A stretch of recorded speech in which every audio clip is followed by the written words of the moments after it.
안녕하세요. 날씨아재 방기성 TV입니다. 오늘은 두 번째 이야기를 시작하는데요. 삼국지의 배경은 단연 날씨죠. 날씨를 이해하지 않고서는 삼국지 행간을 전혀 이해할 수가 없습니다. 삼국지의 배경은 한나라인데요. 한나라가 탄생했던 것도 진승과 오강이 일으킨 농민전쟁 때문이었죠. 기후 기록을 보면 진나라 시대의 기후와 날씨는 상당히 나빴으며 여기에 진나라의 폭정이 겹치면서 국민들의 민심이 떠나갔음을 간파한 진승이 장마를 핑계로 농민 반란 전쟁을 일으켰는데요. 이들은 실패했지만 이 반란으로 진나라가 결정적으로 쇠퇴하게 되었고 이를 틈타 한고조 유방이 한나라를 세운 것이죠. 한나라가 세워지면서 기후가 따뜻한 온난기로 바뀝니다. 어느 나라 역사에서건 기후가 온난해지면 식량 생산이 늘고 국력이 충실해지죠.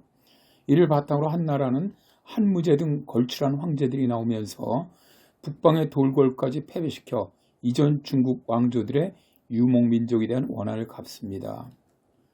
실크로드가 개척되고 유럽과의 교류가 가능했던 것도 기후변화의 덕이었죠. 그런데 한나라 말기에 접어들면서 기후가 다시 추워지기 시작했는데요.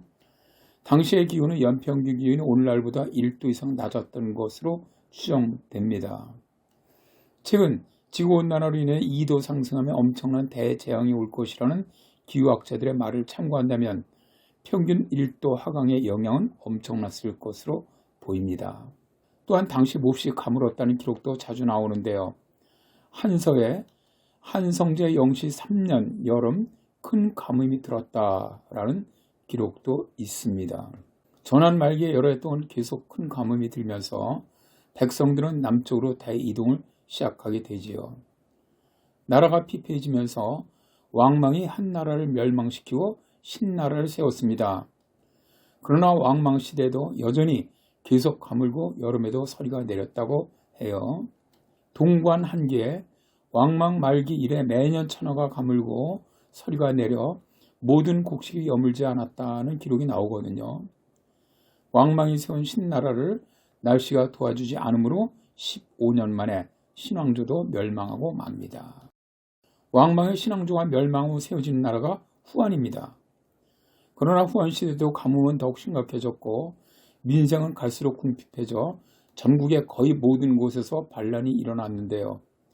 광화 원년에만 합포지와 오후에 새 오랑캐가 반란을 일으켰으며 전국 곳곳에서 밀란이 줄을 이었습니다.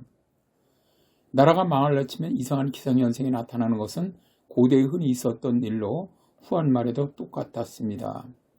큰 지진과 일식이 두 차례에 걸쳐 있었고 암탉이 수탉으로 변했다는 말이 나돌았지요.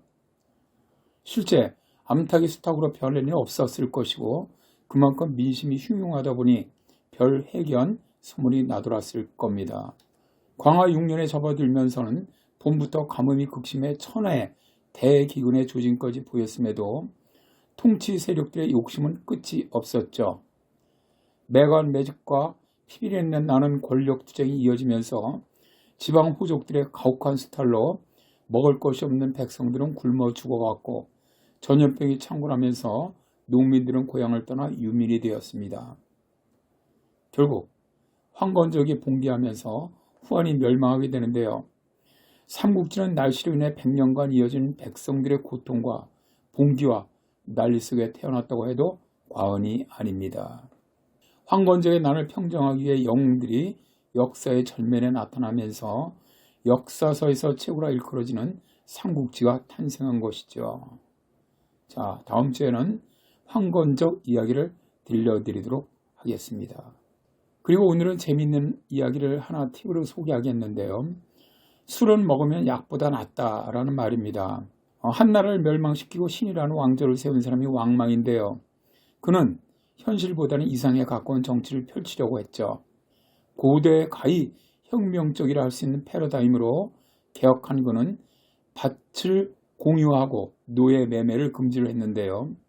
이상적인 정치로 세금이 줄어들자 왕망이 재정을 유지하기에 채택한 것이 전매세였다고 해요.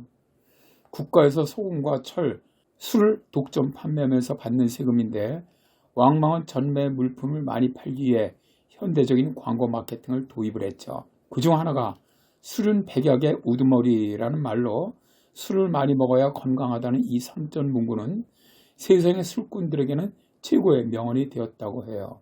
역사서 한서 식화지에는 소금은 곧 반찬의 우두머리, 술은 백약의 우두머리, 철은 농사의 기본이라는 말이 나오는 건 바로 왕망의 말을 대변하는 것이라고 하죠. 술이 백약의 우두머리라고 해서 너무 많이 마시면 해롭겠죠. 지나치면 아니함만 못하니까요. 자, 따뜻한 애정을 가지시고 성원해 주시기를 부탁을 드립니다. 감사합니다.